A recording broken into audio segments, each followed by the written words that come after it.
за да достигне някаква, що бъде работна температура, при наречената.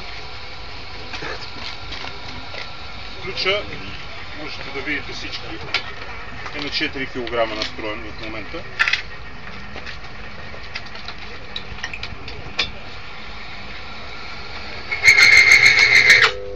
Натиск. В момента, в който стигне 40 кг, виждате къде отива ампермера и блокира. Ще ви покажа износването, което се получава от този кратък натиск.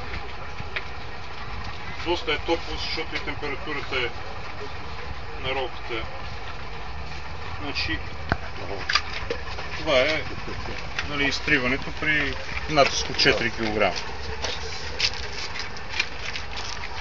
Сега ще го завърта на чисто. Износването бе са.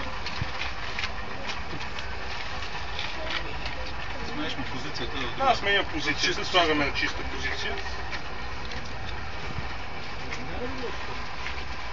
Добавяме продукт, от който има фюлерин и Polar Plus, нарича се Turbo Protect.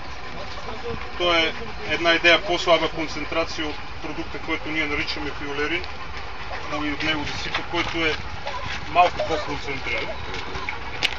Това са два почти еднакви продукта с разлика в концентрацията и съответно в цената за хора, които имат възможност да купат. Примерно за моторспорт слагаме на всеки 5 литра 2 такива. Това е за моторспорт. Моите състезателни видео слагам на всеки 5 литра 2 такива. За улицата е абсолютно достатъчно едно. Отново да стигнем някаква температура загряване.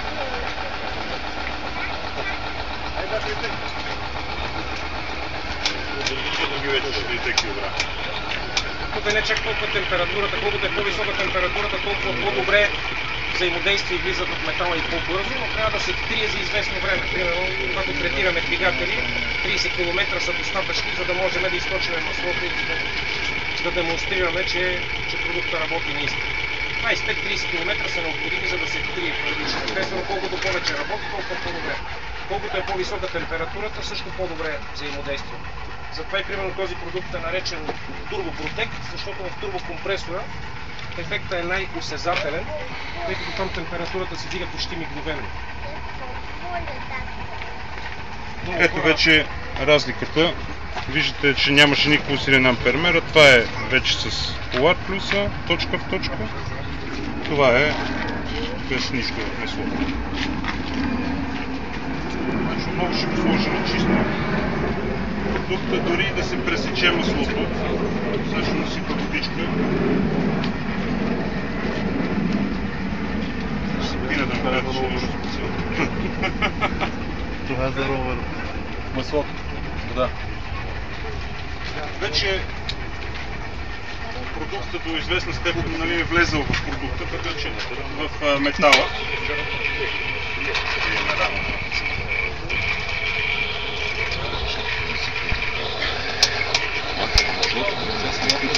Виждате ампермера.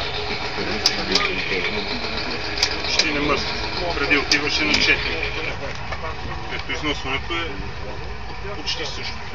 Даже по-малко. Значи, колкото по-продължително време остава да го втрия, става по-добре. Същото е и след като махнем ваничката. Да няма постоянно триене, постоянно мазане.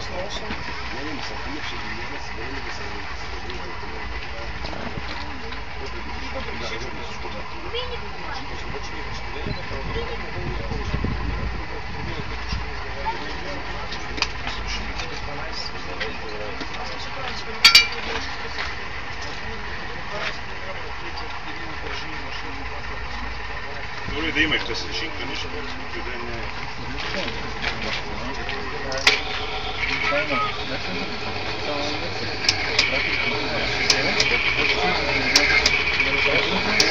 Нали, малко повече съответно износването без маслото, но ето вижте, може да направите, не е топло. Ето го, нали, както е вече като махнато и това беше като има постоянна маса. До такова триене, нали, няма никъде в двигателя. точка 4 кг. Мога да ви покажа същото нещо и с течна грес, която е на бардал, за да видите, че се съдържа, слагат в почти всички, в течна грес, в обикновена грес. Ето това е течна грес, даже това е...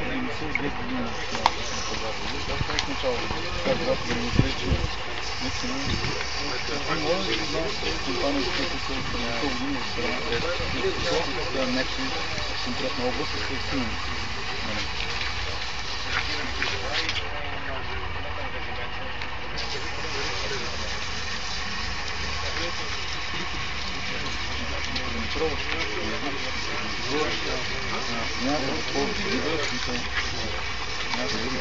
Да.